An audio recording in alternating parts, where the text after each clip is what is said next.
Hey, I'm John. Thanks so much for joining me for this video. I wanted to do a brief introduction just to say Happy New Year.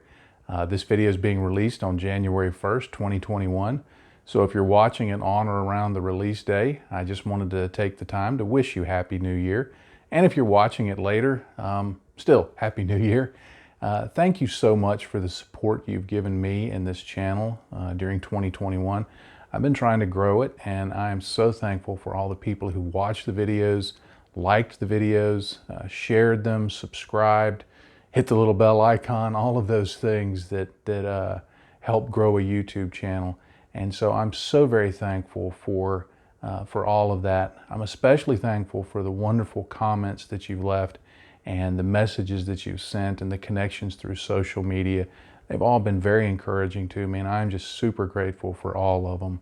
So I just wanted to take just a moment to thank everybody for 2020 and to say I'm looking forward to 2021. I know it's been a challenge for all of us, but hopefully things will get better in 2021. And if they don't, well, we'll just stay in our houses and we'll build our models and we'll see what comes about for 2022.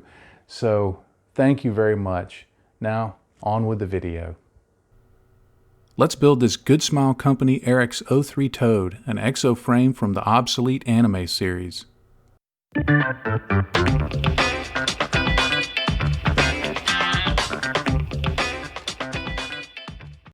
Hey, I'm John. Thanks for joining me for this video.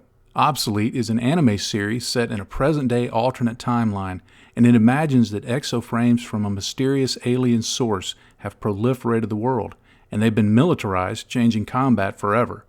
Every faction on Earth, from the largest nations to the smallest factions, can now afford to equip their fighting forces with these ultra-cheap but highly configurable vehicles. There are a variety of models available, with differing external armor representing different factions, but at the core is the same exoframe. This is a variant from the Outcast Brigade. Each kit comes with a common exoframe sprue.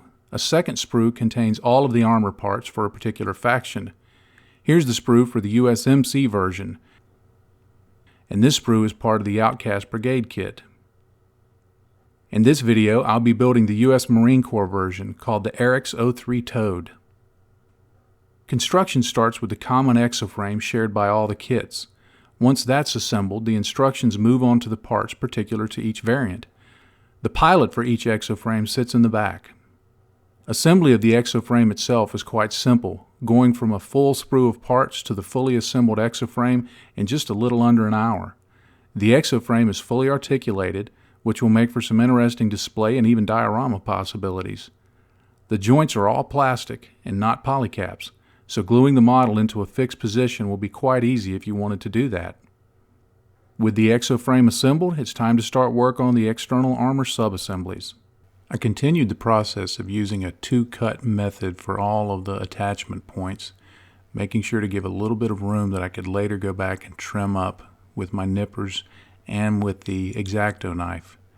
I also like to lay the parts out on the instructions so that I can see where everything is and make sure that I keep everything oriented correctly.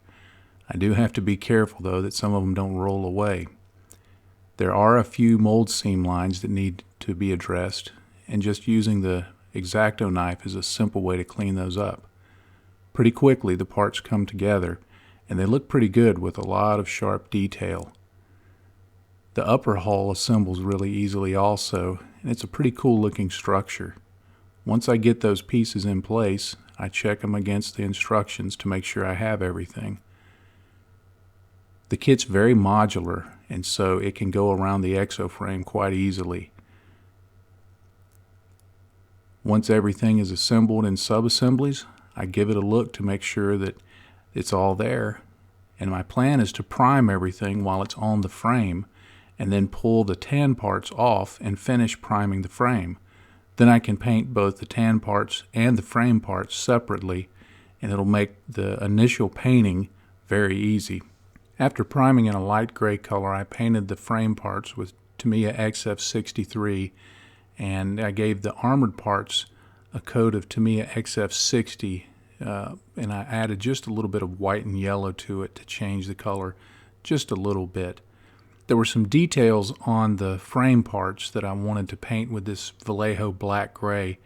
I'm not sure what they represent, but they look like little spinny things, and I figured they needed to be a little darker. I also used the same color to paint parts of the gun because I thought they might look pretty cool in that black gray color. I wanted to add some distressing to the frame, so I used some sponge chipping, putting on some neutral gray just to give it a little bit of a chipped, distressed look. And then once that was done, I added in a wash of Arex Earthshade and Nuln Oil in a 50-50 mix.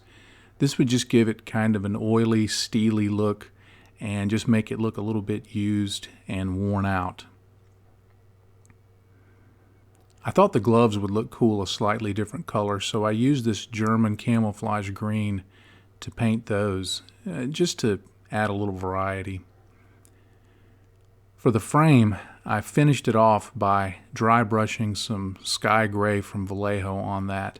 It just helped the edges stand out and define the shapes of the inner frame so that it looked pretty cool. I used some Vallejo beige to sponge on some very surface level chips all across the armor. And then once I had all of the armor chipped that way, I went ahead and assembled the various parts of the model for the next steps. Assembly is fairly easy. It works very much like a gunpla if you're familiar with building those. You do have to pay attention to orientation and alignment of the parts and make sure that you have everything pressed in really well, because some of the parts are a little difficult to push in and get a good solid fit. This leg piece was one of them. I actually had to try this about 5 or 6 different times to get the angle just right. But once it was slotted in there, it fit really well. It only took a few minutes total, and pretty soon everything was coming together just fine. There aren't a lot of armor parts in total, but they build up into a pretty cool assembly. I really like the way the leg looks. Putting the arms on was easy enough, though you do have to watch for those shoulder pieces to not pop off. The legs slot right into the hips, and then I found that when I started to put on the larger crew area, it was easier to move the arms a little bit out of the way. The crew on these are actually just kind of riding piggyback on the Exoframe. And then there's this head that goes on it. This is more of a sensor unit and has cameras and things like that. With all of that assembled, I had my Obsolete Exoframe ready for the next steps. I used some burnt umber oil paint, and I thinned it with odorless thinner and just applied a very heavy wash. I wasn't too worried about the wash spreading out a lot because I wanted this to be a very dirty, grimy look. Once I had the whole thing washed, I just used another brush damped with odorless thinner, and I just began manipulating the oils around. When you're going for a dirty look like this, I find that it's really helpful to just kind of push the oils around, blend them in, wet them down, just do a lot of different techniques to make the model look dirty and grimy and just to take away some of those heavier oil spots. But I don't completely blend them away. I like to streak them and just make it look very used and worn. I wanted to add a little bit of this silver pencil, and this is an AK interactive silver pencil. And I just use this to add a little bit of suggestions of metallic underlying surface. Most of this I'm imagining as being a composite armor, so it wouldn't be shiny underneath, but I thought a few of these parts would certainly be metallic, just added on parts on top of the armor. So this silver pencil helps to add additional interest and just to sell that notion. Next, I added some streaks using Vallejo Model Wash Desert Dust. Now, there wasn't a lot of color difference between this and the underlying color, but as I built up the layers, it began to provide some tonal distinction and just a suggestion of streaking. I did this in several layers and then switched over to the Vallejo Model Wash Dark Yellow to give even stronger streaking. I did this in a much lighter fashion than I did the Desert Dust. I then switched again to another Vallejo product, this being Petrol Stains, which is a darker color, and I went in at first and did just some light streaking to give additional suggestions of grime and grease collecting under various parts of the model, and just things washing down the side during rain and other kinds of environmental abuse, I guess you'd say. This product is also really good to add additional stains and streaks that might represent oil leaks or some other kind of fluid leaks that may happen on any kind of military or armored vehicle. So you can use these and they dry really quickly. Just remember, it's an additive process with them, not subtractive like oils and enamels. I wanted to add some dust effects to the lower feet and legs. So for this I used an oil brusher from Ammo MIG. The color's called Buff.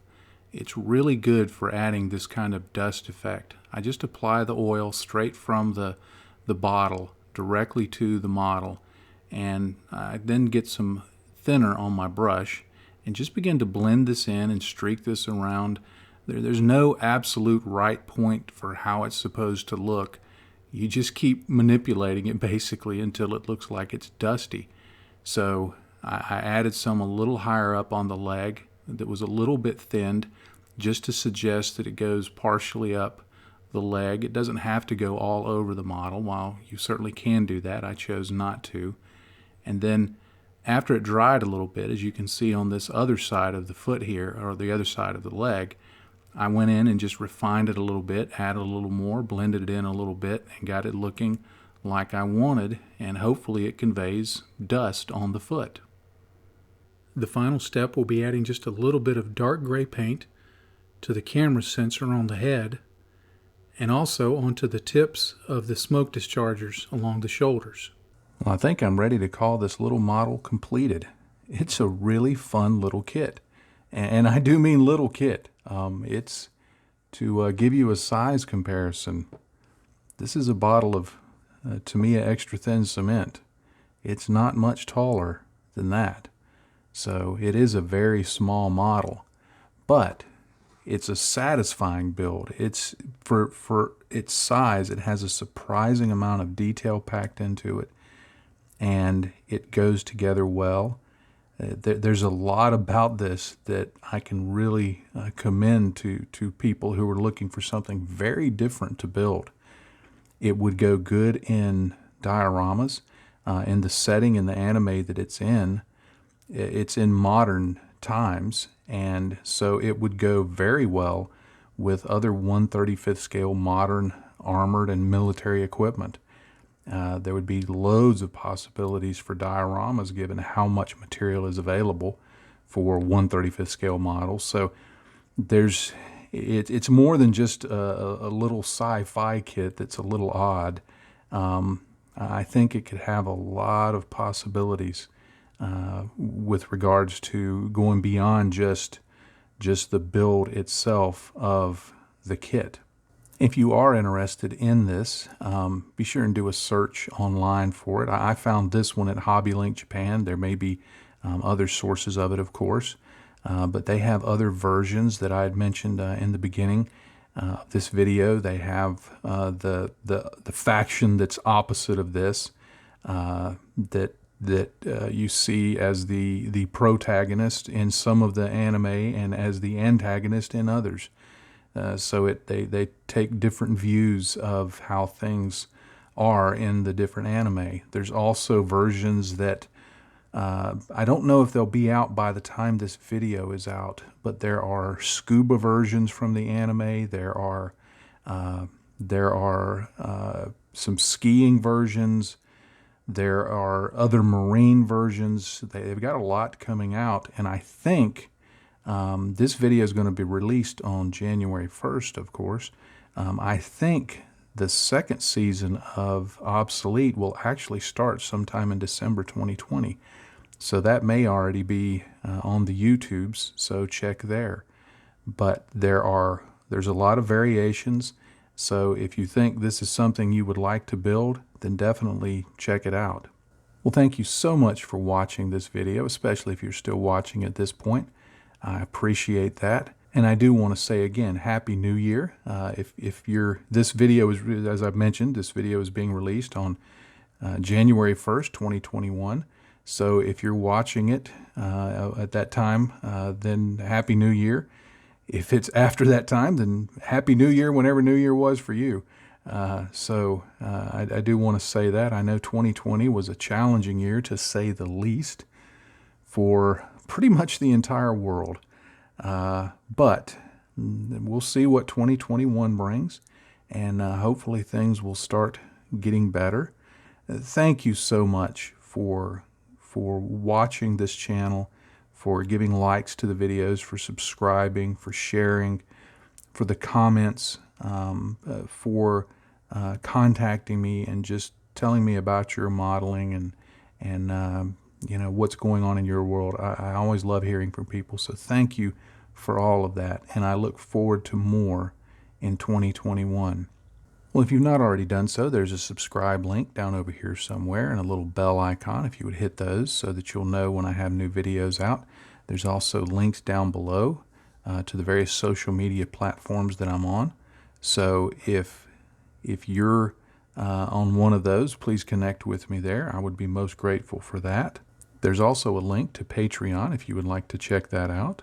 And if you're already a Patreon supporter, thank you so much for doing so. The support you give us really does benefit my whole family, not just me. It's part of our livelihood. So I am especially thankful for all the folks who support us on Patreon. It really does make a difference. And as always, I'll leave you with one final thought. In this hobby, if you're not having fun, you're doing it wrong. Happy day to you, friends. Bye-bye.